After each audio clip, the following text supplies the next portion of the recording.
with me. I live through you. You live in me. Halleluja. Dankie Here dat U deur ons lewe vanmôre. Ons so ons harte voor U buig, ons knie buig, ons gedagtes buig voor die koning van die konings, die Here van die leerskare, die soetroos van Saron, die lelie van die dale, die blinkmôre ster, die begin en die einde, die Alfa en die Omega. Aan U en aan U alleen kom toe al die lof, al die eer, al die aanbidding van alle ewigheid af tot in ewigheid. Ons is niks sonder U nie, Here. Ek kan ook nie die woord bring sonder U nie. Daarom verklaar ek myself meer as bereidwillig, maar ook afhanklik van U Heilige Gees om kragtig in en deur my te werk soos U wil vandag. U is God. Hier is U gemeente. Kom en spreek dan. Die Gees van die Here spreek deur my tot hierdie gemeente. Word dan so verheerlik ook deur die prediking van die woord. Is ons gebed in Jesus naam. Amen. Baie dankie, kan my sitplekke neem. Altyd 'n voorreg om U te bedien met die woord van die Here. Die Here het intussen tyd vir my ons visie gegee vir volgende jaar. Wie wil dit weet? Nee, ek het so gedink, Gerald. Ek het gedink ons gaan by die siel vir 'n siel bly, maar die Here 'n ander plan. Keer terug na die woord. Keer terug na die woord. Want dit is die woord wat kennis gee, die kennis wat ons nodig het vir die saligheid en die pad wat ons moet stap. Geliefdes, ek het 'n baie eenvoudige evangeliese boodskap vanmôre. Ons het 'n hele paar, kan ek sê, geestelike babas onder ons. En julle sterk torings moet nou maar vanmôre geduldig wees, want ek wil graag 'n bietjie melk gee, ook vanmôre, vir ons nuwe bekeerlinge en ons jong mense wat nou eendag gedoop is, en so aan. En dan ook vir enige iemand wat hier sit wat die evangelie van vrede nog nie verstaan het. En dit is een van die redes waarom ek glo die Here vir my hierdie visie gegee het, is sodat ons volgende jaar, ons het reeds begin daarmee, vrees konsentreer op die woord self. Om die woord uit te lê. Ons is in 'n teaching, kan ek sê, seisoen, waar ons nodig het om die woord te ken. Ons sou graag wou dink dat alle Christene die Bybel ken, maar dit is nie so nie. En dis waarvoor predikers daar is, maar hoofsaaklik die Heilige Gees wat die woord vir ons oopbreek. Nou ek gaan vir julle die baie bekende Romeine 7 lees, daarvan vers 7 tot en met Romeine 8 vers 2. Maar ek wil eers Romeine 8 vers 1 en 2 net eers 'n bietjie los, en ek wil vir julle net gou lees daar uit Romeine 7 vers 7. Ek weet een van daai is Young Adults ook by die Romeine 7, en ek glo hierdie gaan vir julle reeds 'n goeie fondasie gee. Dit is vir my een van die wonderlikste hoofstukke in die Bybel. Baie van ons groot kerkvaders het tot bekering gekom met die lees van die boek Romeine. Romeine en Hebreërs is seker die twee mees teologiese boeke waarop jy kan Romeine lees sonder om enigiets anders in die Bybel te lees, en jy kan genoeg kennis hê om gered te wees. Dis wat wonderlik is van die boek van Romeine. Nou Romeine 7 praat Paulus van hierdie stryd tussen die vlees en die gees. En onthou, hy is besig om te praat met hoofsaaklik met heidene, maar ook met Jode, né? Wat uit die Joodse geloof oorgekom het na die Christelike geloof, maar ook die heidene wat tot bekering gekom het. Kom ons lees gou daar vers 7. Wat sal ons dan sê? Is die wet sonde? Nee, stellig nie. Inteendeel, ek sou die sonde nie anders as deur die wet geken het nie, want ek sou ook die begeerlikhede nie geken het, as die wet nie gesê het, jy mag nie begeer nie. Maar die sonde het aanleiding gevind deur die gebod, en in my allerhande begeerlikheid gewerk, want sonder die wet is die sonde dood. En sonder die wet het ek vroeër gelewe, maar toe die gebod kom, het die sonde weer opgelewe, en ek het gesterwe. Vers 10. En die gebod wat die lewe moes wees, die het vir my geblyk die dood te wees. Want die sonde het aanleiding gevind deur die gebod en my verlei en daardeur gedood. Dus is die wet heilig en die gebod is heilig en regverdig en goed. Het die goeie dan vir my die dood gebring? Nee, stellig nie, maar wel die sonde. Dat dit kon blyk sonde te wees, omdat dit deur die goeie vir my die dood bewerk, sodat die sonde deur die gebod uitermatig sondig kon word. Want ons weet dat die wat geestelik is, maar ek is vleeslik, verkoop onder die sonde. Ek weet nie waar hier 'n fout hier is met my printing gekom het nie. Ok, dis goed. Wat ek wil doen, want wat ek doen weet ek nie, moet mooi hoor van hier af, van vers 15 af. En ek dink baie van ons het hierdie stryd in ons, né? Veral voor jou redding, maar kom ons verdra mekaar gou so bietjie. En kom ons dink nou aan ons geestelike babas vanmôre wat hierdie kennis nodig het. Paulus sê, want wat ek doen weet ek nie. Want wat ek wil, dit doen ek nie, maar wat ek haat, dit doen ek.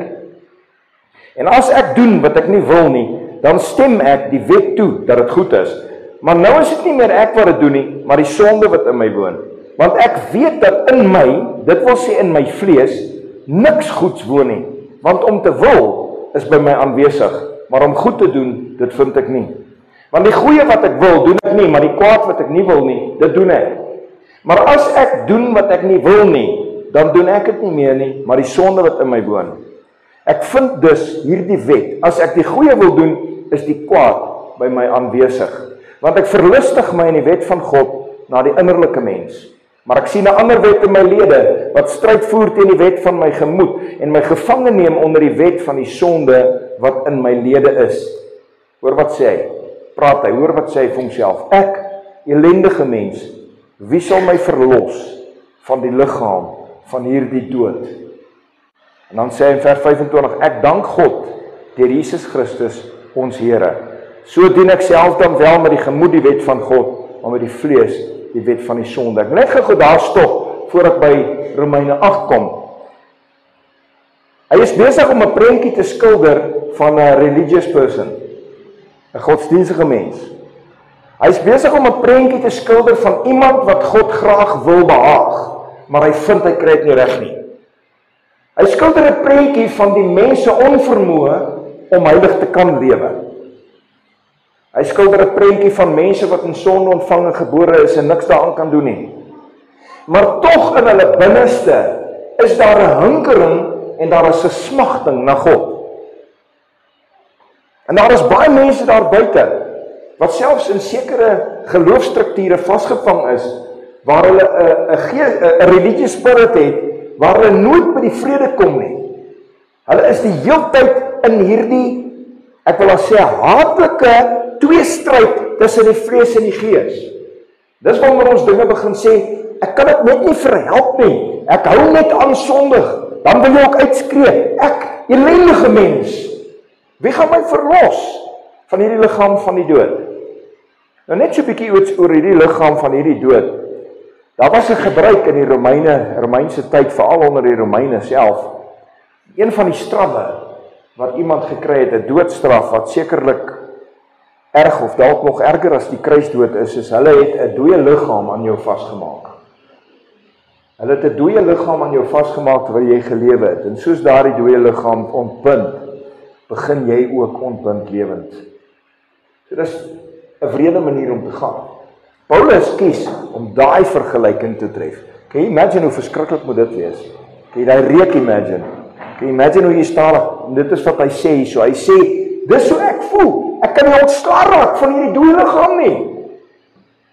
Ek kan nie ontslaa raak van hierdie doodsheid in my nie. Hierdie onvermoë om God te behaag. Hierdie onvermoë om goed te doen. Want as ek dink ek doen goed, dan sien ek dat die slegte is by my aanwesig. Nes ek dink dis 2 trappies vorentoe, dan sien ek dis 3 trappies terug. Nes ek dink my godsdienstige lewe begin spoed en momentum kry, dan gebeur daar iets en voor ek myself kan kry, is ek weer 5 trappe terug van waar ek was. En my geloofslewe is nie 'n bron van vreugde en vrede nie, inteendeel. Dis 'n bron van gedurende stryd met myself. Dis wat Paulus sê. Hy sê dit, want waarom? Want daar is sonde wat in ons woon. Jy kan nie ontslae raak van daai sonde nie. Dit woon in jou, dit woon in my, dit het blyplek gemaak in jou. Nou as ons kyk na die wêreld waarin ons lewe, dan moet ons erken dat soos in die dae van Sodom en Gomorra, so word dit nou. God en sy woord en sy evangelie het 'n bron van bespotting geword vir meeste mense in die wêreld. As ons kyk na Europa, ons kyk veral na lande soos Engeland. Islam is besig om Engeland oor te vat, en daai politieke leiers het geen mag om dit te keer nie. Dat Engeland het sy geestelike barometer is stikkend en sy geestelike rigtingwyser is gebreek. Europa is waar alles begin het. Europa, daar van Israel af so om, as jy kyk na die Middellandse See, so bo om Europa, dis waar Paulus sy sendingwerk gedoen het. Dis waar die eerste gemeentes geplant is. Dit is waar ons sou verwag dat teen hierdie tyd dat die Christendom sterk sal staan daar. Ons kyk na 'n land soos Palestina. Vandag is Palestina Islam. Daar was 'n tyd toe Palestina 'n Christelike land was, waar daar net 'n paar Islamiete was, moslems. Maar vandag is dit uit en uit deur en deur 'n moslem. Jy is jou lewe nie seker as jy vandag 'n Christen is in Palestina nie. En so kan ons sien hoe die grond wat die kerk gewen het, weer begin verloor het. En dit kan nie anders nie, want ons leef in 'n bose wêreld en ons besef dat die sonde is in ons almal. En die sonde is iets waarmee ons gebore word. En daardie stem van die Here deur sy gees wat ons roep na hom, is die oorsaak van daai stryd wat plaasvind tussen die vlees en die gees. Want wanneer God se gees jou begin aan jou openbaar dat hierdie leefstyl van jou is verkeerd, hierdie patrone van jou verkeerd, jou prioriteite is verkeerd, alles is net verkeerd en jy is vasgevang in sondes en verslawings en jy kan nie loskom nie. En jy skree dan ook, ek ellendige mens. Maar jy sien Paulus antwoord homself in vers 25. In vers 24 sê hy, ek ellendige mens, wie sal my verlos van die liggaam van hierdie dood? Wat doen hy? Hy erken dat hy 'n verlosser nodig het. Hy erken dat hy dit nie self kan doen nie. Hy roep na iets of iemand om hom te help. Hoeveel mense is daar in hierdie wêreld vandag wat roep na iets of iemand? Asseblief, ek soek 'n uitweg. Hollywood sal vir jou sê, gaan soek iemand daarbo, of I don't know who your God is, but pray to your God. Dit is sulke sinnelose sprake wat mense maak, maar uiteindelik is dit die Heilige Gees wat trek. Dis die Heilige Gees wat trek, dit is God wat trek, dit is die genadeplan en die liefde en die genade van die Here wat trek. Hoekom?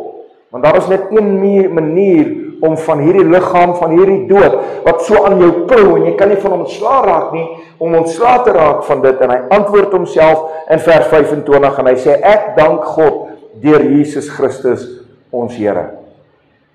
Short and sweet, kort versie, nadat hy die hele Romeine 7 gepraat het van hierdie onuithoudbare stryd, want ek is heeltyd besig om kwaad te doen, en elke keer as ek dink ek doen die goeie, dan sien ek maar die kwaad is by my aanwesig.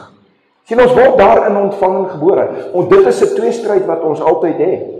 Nou ons het 'n keuse, ons kan na die donker kant toe val, en sê ek gaan nou nie meer 'n tweestryd hê nie, ek gaan nou die vlees vrye teels gee, en ek gaan die sonde en die wêreld nou met oorgawe lief hê. Kom ons eet en drink, want môre sterf ons attitude kry, en ek kan my rug finaal op God draai, ek kan my doofhou vir die Heilige Gees, en ek kan die wêreld met entoesiasme en met oorgawe die sonde gaan geniet, totdat ek sterf, en dan sal ek maar die prys vir ewig betaal. Of, ek het hierdie stryd. Want ek weet dat die wet goed is. Dat die wet van God goed is. Paulus sê, maar die wet het vir ons die dood gebring. Dus ek kom na die eerste versie, vers 7 vra, is die wet sonde?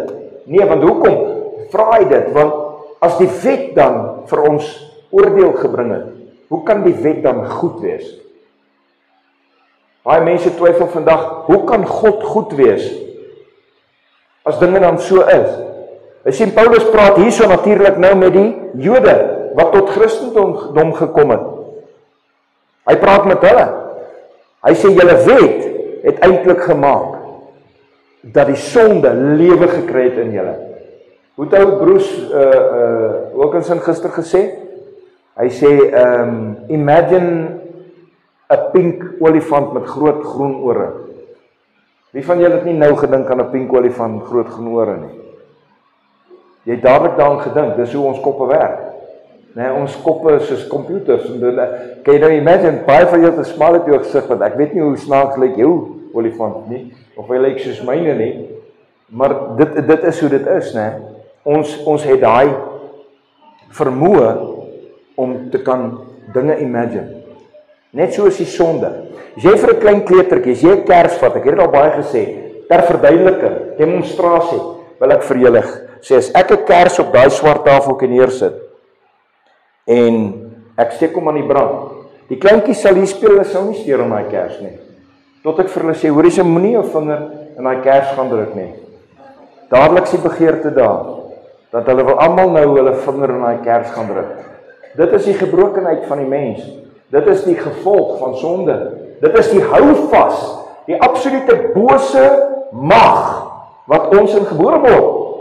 Ons wil al ewig die sonde doen. Die vlees neig na die sonde. Daarom sê ek vir jou, jou vlees, jou lyf waarmee jy nou sit, is nie jou vriend nie. Dis nooit jou vriend nie, want jou vlees, my vlees, neig nie na God nie. Jou vlees neig na die sonde. My vlees neig na die sonde. Alle mense se vlees neig na die sonde. Maar nou, as jy in jou hart 'n begeerte het om God te dien en God te eer, dan kan jy 'n jy kan religious word deurdat jy glo die Bybel. Jy glo wat die Bybel sê met jou kop.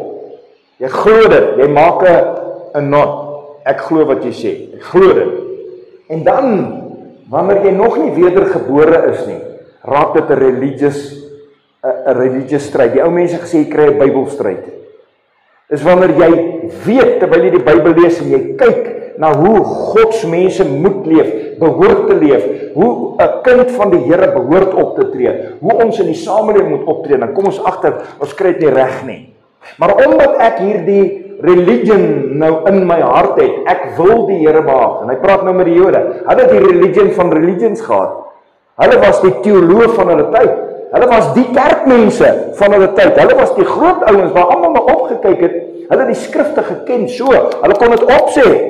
As vandag baie mense wat die skrifte kan opsê, hulle kan die skrif aanhaal, hulle kan die skrif selfs uitlê op 'n intellektuele manier, en hulle kan, en ek en jy kan op 'n intellektuele manier dit ontvang ook.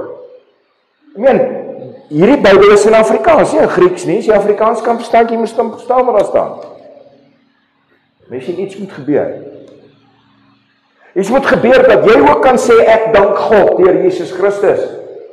Dan moet 'n dag kom waar hierdie impossible tweestryd wat in jou is, waar die Here Jesus Christus iets kom doen in jou lewe en die onmoontlike dan moontlik maak. Jy sien, ons kan nie sterf vir ons eie sondes nie, ons het Jesus nodig vir dit. Christus het die volle prys betaal vir jou sonde en my sonde. En ons kry dit deur die geloof. En wanneer ons glo dat Jesus vir my gesterf het, dan kom die Here en hy red jou. En hy vul jou met sy gees. Is jy al gered? Kan jy vir my sê wanneer jy gered is? Kan jy vir my sê wanneer jy geestelik gebore is? Want dit moet gebeur. Dis nie iets wat iemand jou kan niemand kan jou in die koninkryk intrek nie. Jy kan net daarin gebore word. Dis wat gebeur. Dis waarom Paulus kan sê, ek dank God deur Christus Jesus ons Here. En dan sê hy in vers 26, so dien ek self dan wel met die gemoed die wet van God, maar met die vlees die wet van die sonde. Want nou is dit anders. Nou daar iets met hom gebeur. Nou kan hy met die gees, met die gemoed die wet van God dien. En hy het nie meer daai tweestryd nie. Hy het nie meer daai vrees nie. Hy ervaar en hy aanvaar dat hierdie vlees is vol sonde, maar nou het hy die krag, die mag en die autoriteit in die naam van die Here en die krag van die Heilige Gees van God om hierdie vlees te weerstaan.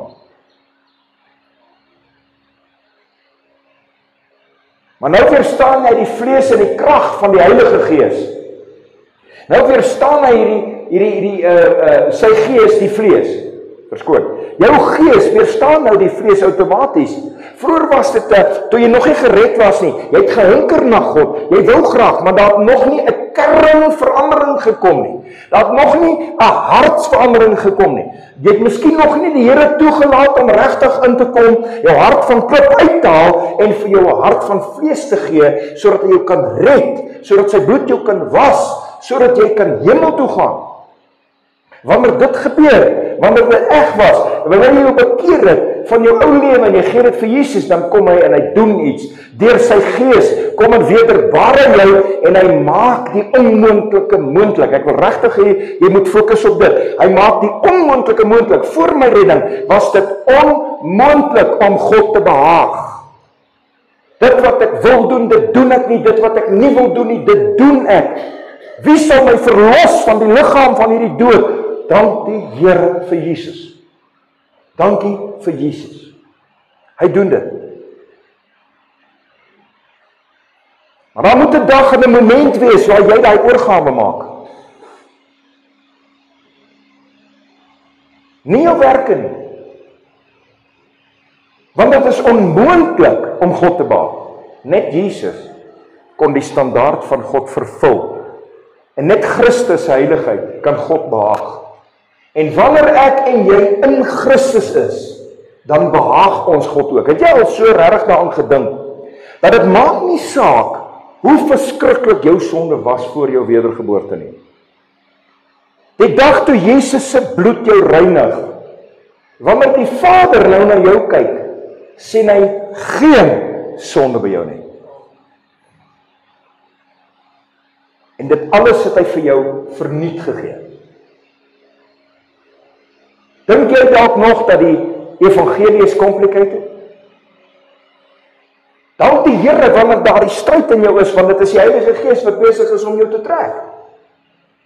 Hy bring jou tot op die plek waar jy 'n oorgawe kan maak en jou vertroue ten volle in Christus kan stel.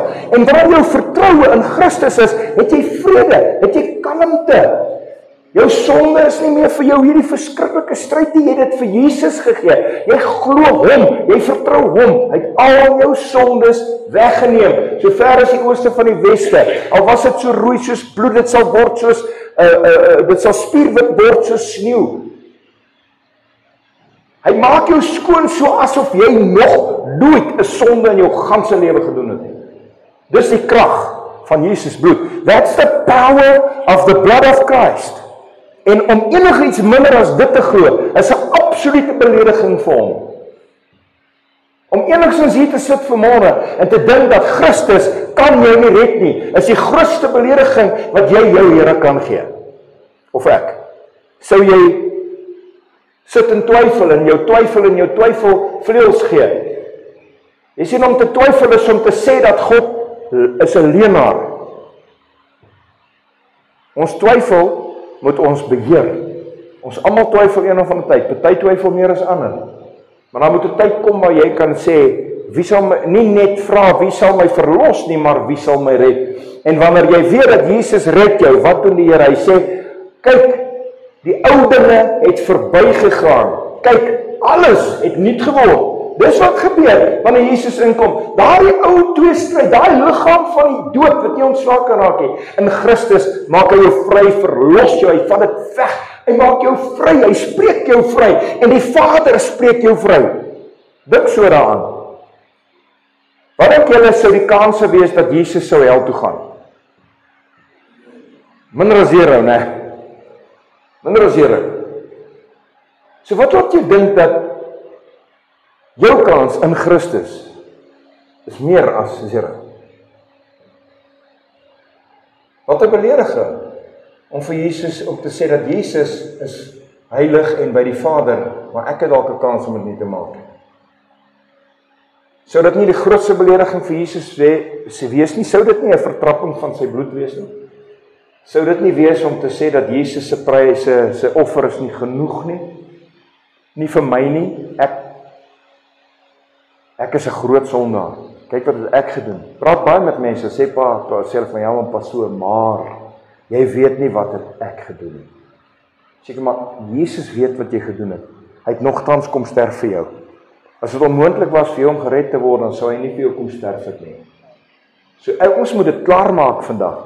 Vir iemand hier wat nog in 'n war is, dalk oor hoe jy begin met Christus, wil ek vandag dit vir jou uitmaak volgens vers 1 en 2 van Romeine 8, wat sê, daar is dan nou geen veroordeling vir die wat in Christus Jesus is nie. Hy sê na die komma vir die wat nie na die vlees wandel nie, maar na die gees. Gaan nou terugkom daarna.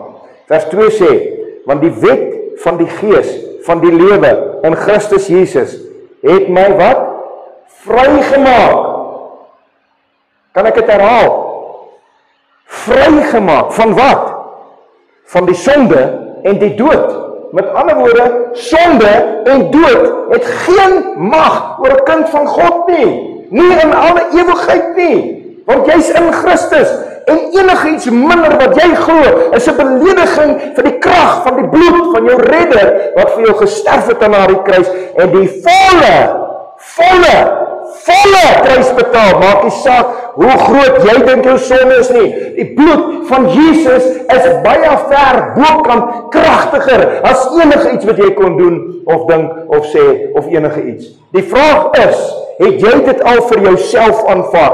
Het jy al in volle geloofsvertroue hierdie offer van Jesus jou eiendom gemaak? Het jy al gebuig voor die koning en sy koningskap aanvaar? Gesê, red my Here, ek kan nie myself red nie. Kan jy saam met Paulus sê, ek dank God deur Jesus Christus, ons Here. Hy het jou vrygemaak van sonde, hy het jou vrygemaak van die dood, en dan moet jou liggaam nog doodgaan in die aarde, hy gaan opstaan, en jou gees en jou liggaam gaan saam in die heerlikheid van die Vader. Waarom? Omdat ek so sê, nee, omdat Jesus Christus, die Seun van die lewende God, dit vandag vir jou sê, en jy moet kies, of jy hom op sy woord gaan vat of nie. Daarmee kan ek jou nie help nie. Jy moet kies.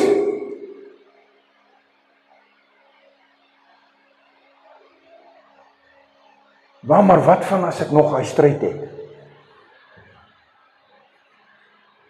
Jy sien, wanneer 'n kind van God sondig, bely hy sy sonde, en die Here spreek hom opnuut vry. Elke sonde wat jy in 'n oomblik van swakheid, wanneer jy laag is en jy doen iets wat jy nie moes gedoen het nie, jy sê iets wat jy nie moes gedoen het, jy dit nie bedoel nie, jy dit nie beplan nie, jy wil dit nie doen nie, nou het jy nie meer daai vroeg môre in die helmaand nie, nee, nou het jy daai, ek is jammer Here, dankie vir u bloed. Enigiets minder sou 'n belediging vir Jesus wees, kan jy dit inkry vandag? Enigiets minder as die volle vryspraak van jou God is 'n belediging vir Jesus. Dis die melk wat ons eers moet drink, voor ons by die vaste spys kan kom. Maak jou roeping en jou uitverkiesing vas. Maak jou roeping en jou uitverkiesing vandag, hierdie oggend, in hierdie vergadering vas. Maak dit vas. En jy kan dit vasmaak slegs op Christus. Die vraag wat jy jouself moet vra, is dit wat Jesus gedoen het vir my genoeg? Kan ek huis toe gaan met 'n absolute goddelike vrede wat alle verstand te bowe gaan in my gemoed, omdat ek weet, ek kan nie betaal dit nie, ek kon nie die prys betaal nie, ek kan nie God se standaard leef nie, al probeer ek het probeer, dit het nie gewerk nie, maar dank die Here in Jesus, hy vat daai mag weg, hy vat daai vrag weg, hy spreek jou vry, en wanneer jy weet jy vry gespreek is, dan kom daar 'n vrede wat alle verstand te bowe gaan oor jou, en in daardie vrede kom jy ook agter, nou het ek skielik mag oor die sonde. Want net soos wat jy in Christus gered word, as Christus mag het oor sonde, jy wat nou in Christus is, het ook mag oor sonde. Nou sê jy nie meer afhanklik van jou verslawings, jou sonde en jou liefde vir die wêreld nie. Nee, die Here het die mag daarvan soos daai kers gebreek. As jy nou daai kersie, wat die kinders nou hulle vingertjies wil kom indruk, as jy daai kers nou doodblaas, dan kan hulle maar kan vat aan daai kers, hy kan hulle nie meer brand nie. Die mag daarvan is weg, die gevaar daarvan is weg. Jesus het sonde gebreek, hy het die mag van sonde gebreek, hy het dit weggeneem, hy het jou vrygespreek. Enige iets minder wat jy glo is 'n belediging vir Jesus. Kan jy dit glo vandag? Kan jy dit vat vandag? Kan jy dit vir jouself vat vandag? En ek glo meeste van ons het dit al gedoen. Maar dit kan jy ook versterk in jou geloof as jy lank op die pad. Dit is goed om herinner te word. Paulus sê baie, ek skryf nou alweer goed wat julle ken, maar dit gee julle sekerheid. Hy gee nie om dit weer te sê nie. Ons kan in elk geval nooit baie ver van die kruis af beweeg nie. Want die kruis was die begin vir ons almal. Ons kan nie weggaan aan nie. Want die wet van die Gees van die lewe in Christus Jesus my vrygemaak van die wet van die sonde en die dood. Die dood is die gevolg van sonde. Sonde is die oorsaak, die dood is die gevolg. Hy het ons van die oorsaak en die gevolg gered. Daardie hou vas, sedert Adam en Eva se tyd, wat op die ganse mensdom is, as ons in sonontvange gebore word, het die Here kom omdraai. Hy gee ons 'n nuwe geboorte, maar daai eerste geboorte het die sonde daarvan uitcancel. Hy begin oor met ons, hy gee ons nog 'n kans. Ons het weer 'n tuin van Eden kans. In 'n sekere sin. Nie met hierdie liggaam nie, maar in die gees. Ons kan reeds wandel met Jesus in die aandwyntjie. Jy kan hom vertrou dat hy sal doen wat hy sê, want hy's God en hy's 'n waarmaker van sy woord. En enigiets waarop ons twyfel, is 'n besluit wat ons self maak. Jy kan kies om nie langer te twyfel nie. Jy kan kies vandag om te glo. Is 'n besluit wat jy neem. Daarom is geloof 'n werkwoord.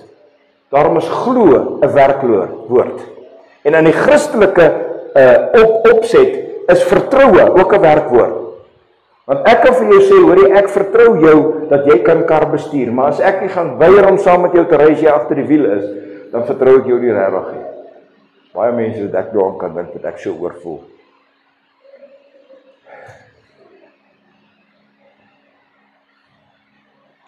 Jy sien, die wet kon sonde uitwys, maar kon nie sonde uitwis nie. Die wet van Moses het vir almal gewys wat sonde is, die brandende kers, en nou wil ons almal ons vinger aandruk. Skielik wil ons nie net ons eie vrou hê nie, ons wil 'n ander vrou ook hê. Skielik wil ons nie meer tevrede met wat ons het nie, ons wil meer hê. Skielik wil ek, I want to have what the Joneses have. Skielik is ek jaloers en kwaad, en skielik veg ons, maak ons mekaar dood, en is daar oorlog. Net omdat die Big Myself and I die gitaar speel. Maar wanneer jy onder die bloed van Jesus inkom, wanneer jy jouself in nederigheid aan hom gee, in volle geloofsvertroue, soos wat hy verdien, dan kom hy. Dan kan jy sê, daar is dus nou geen veroordeling vir die wat in Christus Jesus is. Net 'n interessantheid, ek het nou 'n bietjie dit gaan bestudeer. Ek was eens 'n voorstander vir daai gedeelte wat sê, vir die wat nie na die vlees wandel nie, maar na die gees. Ek het tot die slotsom gekom dat daai sinnetjie nie eintlik in die Bybel moes wees nie. Nou gaan sê, pastoor, wat praat jy nou? Dis nie in die oorspronklike geskrifte nie. Ek het nou dit gaan ondersoek, dis nie daar nie. Ja, die beginsel is reg. Dit lyk asof iemand vir Paulus wou help daar, die skrywer het geskryf het, maar dis tog waar. Want wanneer ons wedergebore is ons nou in die gees, né? Nie in die vlees nie. So hierdie versie moenie verkeerd verstaan word nie. Dit beteken nie, daar is nou geen veroordeling vir die wat in Christus is nie, maar eers as jy reg wandel. Dit sou die eerste een uitkanselleer, né? Nee, daar's geen veroordeling van die wat in Christus Jesus is nie. Full stop. As jy in Christus is daar vir jou geen veroordeling nie, en jy hoef nie hel nooit te vrees nie, want jy sal nooit daarin gaan nie, tensy Jesus in die hel gaan beland. En dis onmoontlik. Soos jy in Christus is, gaan jy saam met hom deur die nou weg in die hemel in. Dit staan vas. Dis 'n goddelike, kanonitiese, onveranderlike, onbetwisbare, absolute waarheid. En jy moet kies.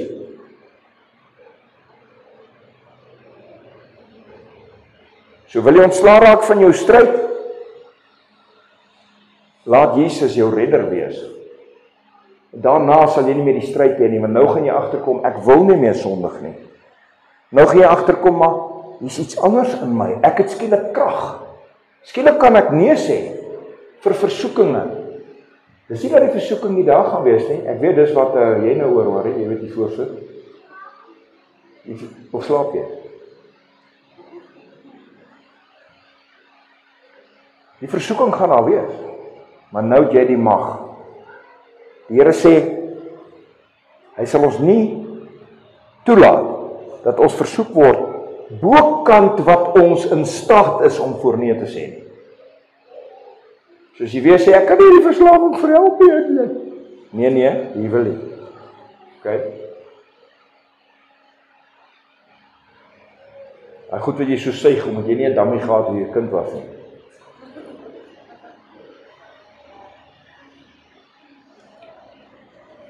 Ek kan dit nie los nie.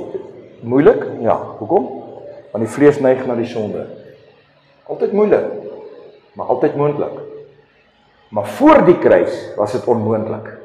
Maar nou is dit moontlik. Kan jy verstaan? Alles het nuut geword. Die onmoontlike het moontlik geword. Die duisternis het lig geword. Die bitter het soet geword. Kyk, alles het nuut geword. Het jy al nuut geword? Kan almal sien jy het nuut geword? Ek wil nie nou twyfel in jou hart saai nie. Maar as jy die nuut sien, maak dit seker jy was by die kruis en dat jy alles gegee het en dat jy hom ten volle vertrou sonder 'n sweempie van twyfel dat hy die volle prys vir jou sondes betaal het. En Vader, as hy na jou kyk, sien hy sy seun Jesus. Hy kyk nie na jou onvermoë nie, hy kyk na die vermoë van jou verlosser.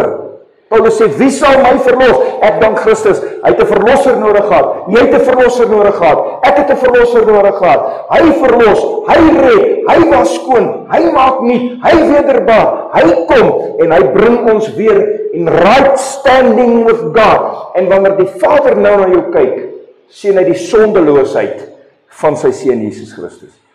As jy enigiets anders glo, is dit 'n belediging vir hom. Ek hoop dit het jou geloof versterk.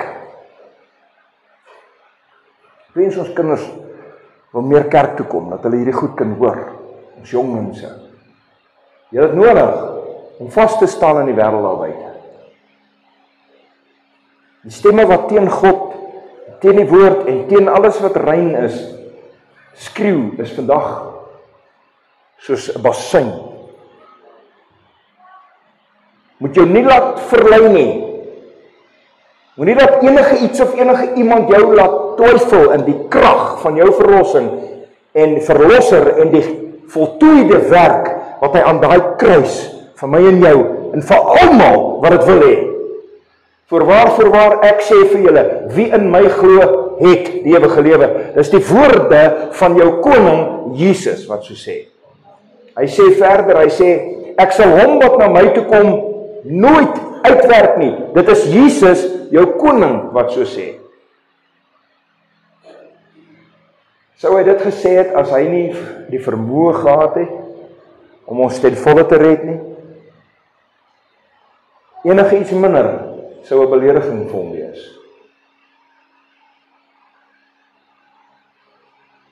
Aanvaar die verlossing van Jesus. Anders gaan daai dooie liggaam aan jou bly kleef. Laat die Here toe om jou vry te maak.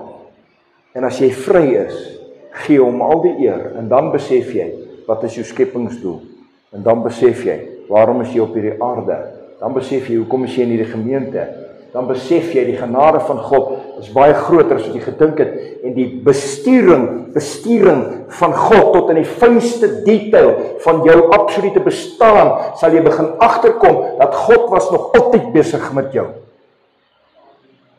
En dat die werk wat hy in jou begin het, sal hy volbring tot op die dag van Christus. Dit is ook die woorde van 'n lewende God. Alles hier binne is die woorde van 'n lewende God, behalwe hier en daar 'n klein diskrepansie. Maar die groot dinge, die verlossing van Jesus, uit genade alleen is jy gered. As jy nou hier uitloop vandag en jy dink, "Jogg, wat moet ek nou weer doen om in die goeie boekies van die Here te kom?" Dan jy nou nie hierdie preek verstaan nie. Maar as jy hier uitgaan en sê, "Dankie Here vir u genade." Wanneer daai liefdesverhouding begin, nou het jy 'n ander beweegrede om nie te sondig nie. Voor jou redding het jy hard getraai maar nie gewerk nie, en jou vlees altyd gewen. Nou, waarom sou ek dit wil doen? Jesus woon in my. Waarom sou teen hom wil sondig? Kyk wat hy vir my gedoen. Dit kom die Heilige Gees en werk dit in jou. En dan stap jy 'n pad van gehoorsaamheid met jou swak kant en die sterk kant van die Heilige Gees van die Here. En nou is hy jou leidsman, en nou rig en lei hy jou, en jy moet sensitief wees vir hom, jy moet naby hom bly. Daar's natuurlik 'n wesenlike gevaar, dat jy jou godsdiens kan afskeep. Onthou, nou is jou godsdiens nie 'n religious spirit nie, nou is jou godsdiens gekoppel aan 'n persoon. Sy naam is Jesus, en jou diens aan hom is nou wat jou volgende stap is. Jou diens aan hom, dienswerk. Dis waarvoor ons oplei, dis waarvoor die Bybelstudies daar, al die kursusse daar is om die gemeente toe te rus vir hulle dienswerk.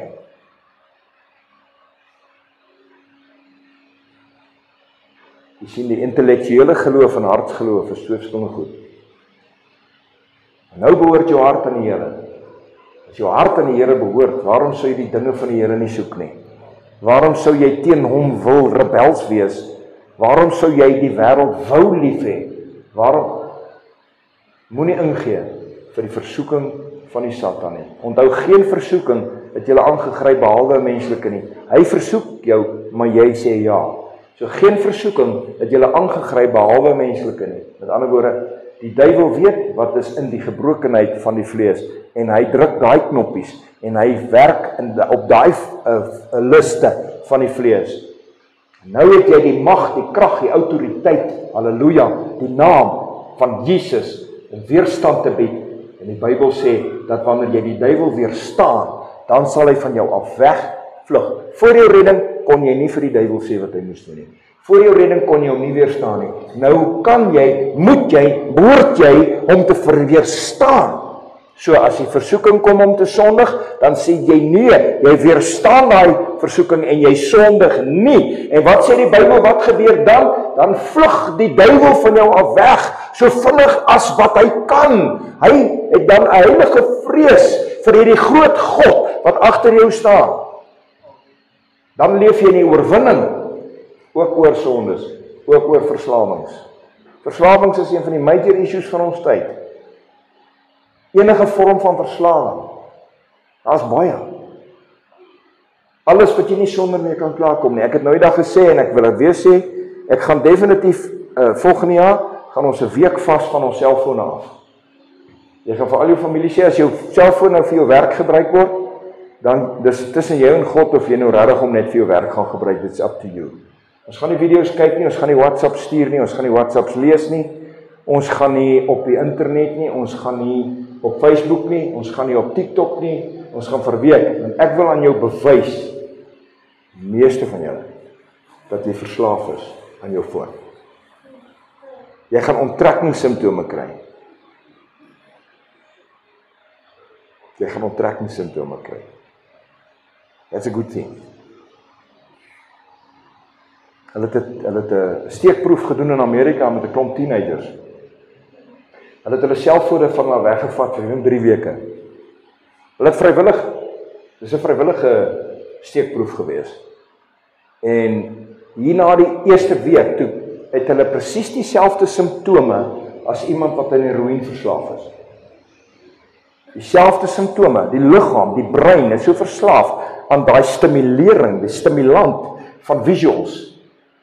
dat hulle onttrekkingssimptome begin kry het, dieselfde as iemand wat aan 'n dwelm verslaaf is. Dis hoe erg dit is. Wat gaan ons maak as ons voor God kom? Waar's my foon? Weet nie. Wat gaan ons maak as ons voor God kom en hy sê, hoorie sê maar jou God is daar in jou hand en in jou sak. Ek was nooit jou God nie. Dink oor hierdie goed. Wanneer jy wedergebore is, sal die Gees dit ook aan jou openbaar. Ek glo nie ek is die enigste een wat hierdie goed verstaan en besef nie. Ek dink almal is vreesvervulde mense. Ons het net so lekker gemaksigtig geword, né? Ons aanvaar ons nou maar allerlei dinge. Ons veer dit onder die mat in. Gaan huis toe vandag en gaan werk jou eie heil uit met vrees en bewe in die lewende God. En weet, omdat jy weet dat jou saak met die Vader is reg, omdat jy volle vertroue in Jesus het.